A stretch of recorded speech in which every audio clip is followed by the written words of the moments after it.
Are you ready to transform your summer into an epic splash-tastic adventure? Say goodbye to wasteful, single-use water balloons and hello to the ultimate in reusable, eco-friendly fun with reusable water balloons.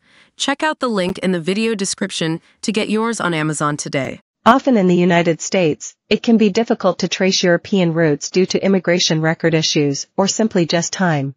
So, imagine my surprise when I found myself standing inside the exact home where my great-great-grandfather lived on a tiny island in Denmark, before immigrating to America in the late 1800s. As a child, I had never questioned my ancestry as I had been told there was a lot of English, a little bit of Scottish, some German, and other Northern European blood in me. To my young knowledge, my family had been in the United States for centuries. It wasn't until I moved to Aarhus, Denmark, in the fall of 2022 that my perspective changed. At the time, I moved to Northern Europe to pursue a joint master's degree in journalism at Aarhus University and the University of Amsterdam through the Erasmus Mundus program.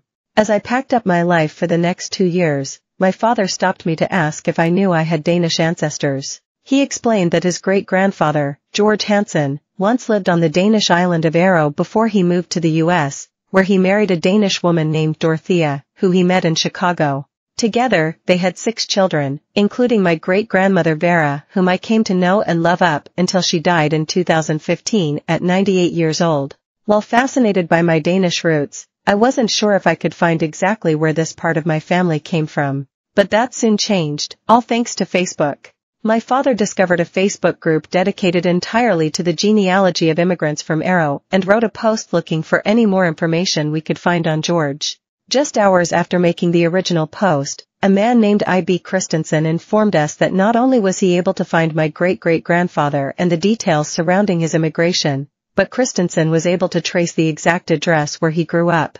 We discovered that George was born Jørgen Hansen in 1880 and immigrated to the U.S. at just 19 years old with his sights set on Chicago.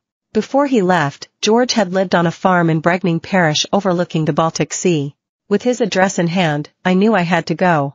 In the spring of 2023, I rented a car and recruited a group of friends to drive south from Aarhus to Aro. 3 hours and 1 serene ferry ride later, we made it to the small island.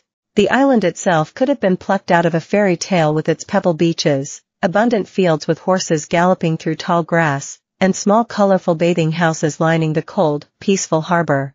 Aro is not a large island. In fact, we were able to drive from end to end in roughly 30 minutes, exploring sailboat-lined piers, cobblestone streets, brightly colored cottages, a decades-old lighthouse, and a picturesque golf course. As beautiful as the sights were, I was nervous to finally arrive at the home where my great-great-grandfather had lived. At 25 years old, I was 6 years older than he was when he left his home. Would I feel some connection?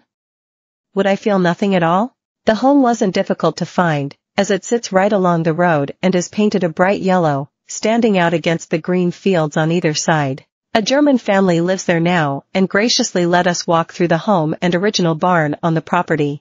The family confirmed the home is over 150 years old but has been renovated quite substantially on the inside, while the outside felt untouched. The backyard was a bright green field stretching hundreds of yards back where it seemed to meet the sea along the horizon. With not a cloud in sight, it felt so peaceful and hygge, as the Danish would say.